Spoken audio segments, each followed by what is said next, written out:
Buenos días.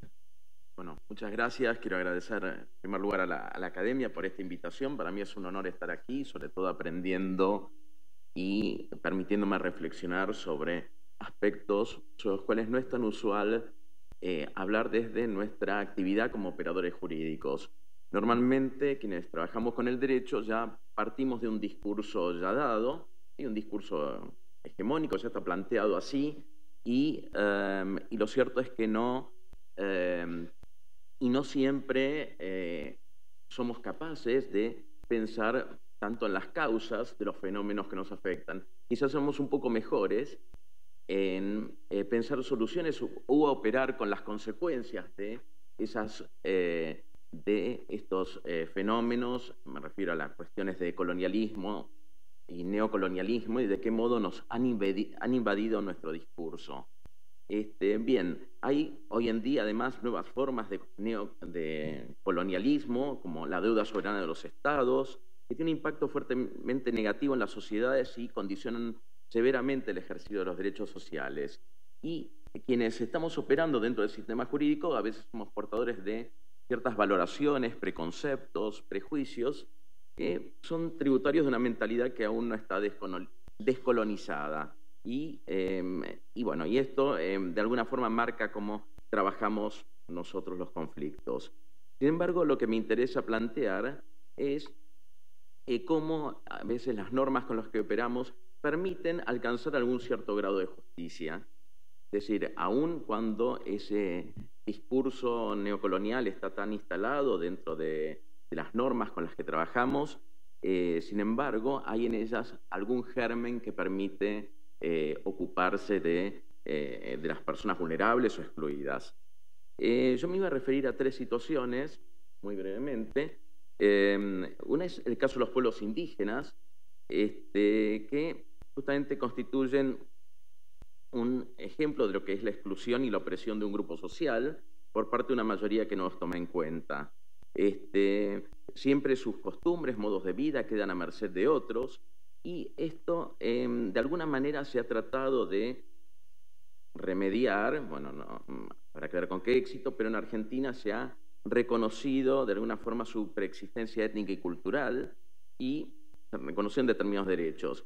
Nancy Fraser, para usar las palabras de ella, diría que ese reconocimiento de la preexistencia étnica y social de los pueblos indígenas tiene que ver con la justicia social como reconocimiento de una identidad que el discurso jurídico dominante ha ido invisibilizando, que se manifiesta de varias maneras. Por ejemplo, la dominación cultural, el no reconocimiento, la falta de respeto, en el sentido de representaciones culturales estereotipadas.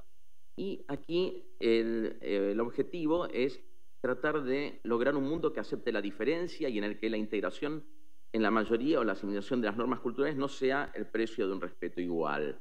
Y falta también otra dimensión que es la justicia como redistribución, porque estamos frente a grupos explotados, marginados económicamente, y así el alivio a las injusticias socioeconómicas obliga a asegurar el efectivo goce de los derechos.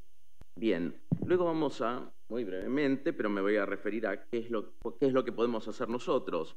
El otro ejemplo que me interesaba dar es el caso del derecho de propiedad, porque también es un derecho que invade nuestra forma de pensar las instituciones, y este derecho se suele contraponer la idea de acceso a una vivienda digna. Y se lo llama así, acceso a una vivienda digna y no derecho a una vivienda digna, es decir, un derecho devaluado, un derecho que obviamente cuya carencia afecta a las personas en situación de vulnerabilidad, y esto también es algo que se ha planteado en nuestras maneras de pensar el derecho y cómo estos grupos se ven constantemente, los grupos excluidos, se encuentran frente a este paradigma del derecho de propiedad.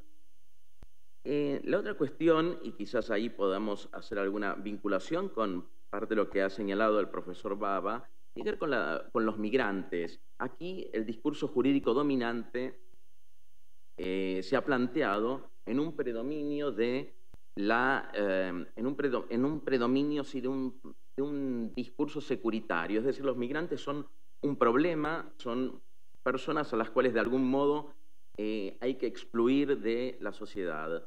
Este paradigma securitario se contrapone a otro, que es el enfoque de derechos humanos que trata de reconocer iguales derechos para todos los que vienen a nuestra casa, es decir, a nuestro país, a nuestro territorio. Hay que señalar que el paradigma securitario se consolidó durante la última dictadura militar argentina, que fue en 1976-1983, pero también es un paradigma que retorna cada tanto. Por ejemplo, en el periodo neoliberal de 2015 a 2019 en Argentina, también se intentó restablecer una visión contraria a los derechos humanos, es decir, se procuraba que estas personas pudieran ser expulsadas rápidamente del país, obviamente sin el debido proceso, y como seres que de alguna manera estaban constituyendo un problema de seguridad pública para el país. ¿Cuál puede ser la función de los operadores jurídicos en este contexto? Y bueno, como observaba antes, el derecho es un poco limitado para interpretar realidades sociales, pero también hay en él algunas herramientas para la realización de los derechos sociales. En la encíclica Fratelli Tutti se alude a la responsabilidad de los gobernantes, se rescata el papel de la política en la construcción del bien común a partir de valores como la solidaridad, la caridad, la subsidiariedad. Y en este sentido, tanto los legisladores como quienes están en la administración pueden y deben hacer mucho por aliviar la situación de los grupos vulnerables. Y esto es no solamente consecuencia de la adopción de determinados principios éticos o religiosos, también la Constitución argentina y los tratados de derechos humanos imponen obligaciones a los estados. Las obligaciones, estas son exigibles ante el Estado y así aparece el importante papel que abogados, defensores, fiscales y jueces podemos desempeñar en cuanto a garantizar derechos. Aquí me interesa observar que justamente en la encíclica se habla de la urgencia de resolver todo lo que atenta contra los derechos fundamentales y que las instituciones deben ser efectivas para atender el fenómeno de la exclusión social y económica, así como otros flagelos que de ellas se derivan. Pues bien, si hablamos de efectividad de las instituciones, es menester tener en cuenta que hay dispositivos que no están funcionando del todo bien, la asistencia legal pública gratuita o la necesaria reforma de las instituciones judiciales, la existencia de procedimientos sencillos y accesibles para grupos en situación de vulnerabilidad, todo esto son parte del trabajo que es necesario hacer. Se ha hablado mucho de ello, pero la implementación ha sido mucho más lenta. Respecto a la función judicial, se ha hablado mucho de lo que ella significa en el contexto de lo que se ha llamado un Estado postdemocrático. Es decir, es un Estado que se caracteriza por relativizar no solo los derechos, sino también instrumentalizó al Poder Judicial para convertirlo en realizador de las expectativas del mercado y de los comunicadores sociales. Y todo esto en desmedro de ser un verdadero garante de los derechos constitucionales. Bueno, nuestra responsabilidad como jueces es, más que nunca, reencauzar los conflictos de un modo que podamos prestar atención a la situación de los seres que están en situación vulnerable. Y ese creo que es el compromiso que deberíamos asumir. Muchas gracias.